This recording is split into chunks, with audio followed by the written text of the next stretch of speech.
Meanwhile, Tom Homan's going to have his presser today, and I'm sure it's going to be informative. You know, one thing he talked about when he first took the job back and took control is, all right, we got 3,000 agents here. There's going to be conditions where we'll draw down and take take some pressure off.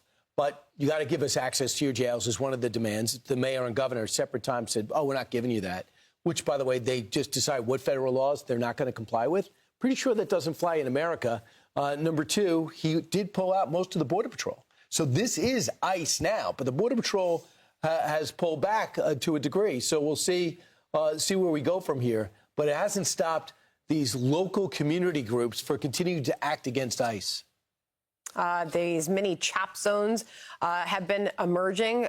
The residents there are still fiercely attempting to resist and blockade ICE from their lawful duties on the ground there. This is some of what we're seeing develop on the ground. So we'll see what Tom Homan has to say. I mean, you think he's been on the ground there for quite some time now, Lawrence? What are they doing? But do you see this? So I first had interaction with these guys. They're complete lunatics back in 2020 when I was a correspondent for Sean's show. A guy died, too. Yeah, that was in Seattle. So they had these all across the country, but they have another CHOP zone in Minneapolis and George Floyd Square. The police are not allowed to go in there at all. And you have to get approval to go in there. One time I went there with our camera crew. They completely surrounded us, and we had to negotiate to be able to leave as well. So this is the type of lawlessness that Minneapolis has allowed for years. So now you got the feds coming in saying you got criminal aliens here, and you got massive fraud. You stole the American people's money, billions and billions of dollars. We have a federal investigation, and they're blocking that as well. And the local cops and the city council, Fry, is allowing it to happen. This is totally unacceptable. It's now looked at as a total travesty what happened in Seattle. And looking back, people say you don't want to defund the police, you don't want to take on law enforcement. That's not where we want to be. Having blocks, insurgencies take over blocks, and Minneapolis is now trying to unlearn that and say, no, well, we're going to do that. We're going to take back our city. All these activists. You know what I don't see? Who exactly are you protecting? Do you hear any of them talking about protecting illegal immigrants? They say we're going to protect my immigrants, but there's nobody there that they really can say that they're blocking. They're just anti-law enforcement. They're anti-Trump. That's what this is about. And they're also following these ICE trucks, protecting their schools.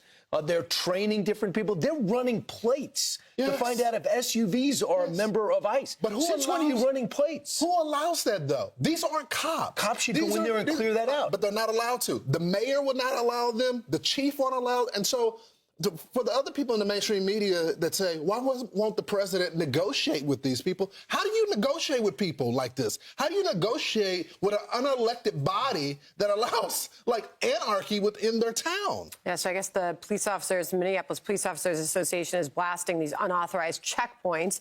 The Officers Federation of Minneapolis does not support private individuals or groups establishing unauthorized checkpoints, blockades, or patrol zones on public streets. Peaceful protest is a constitutional right. Impersonating law enforcement, conducting stop and frisk activities, or physically blocking public roadways is not.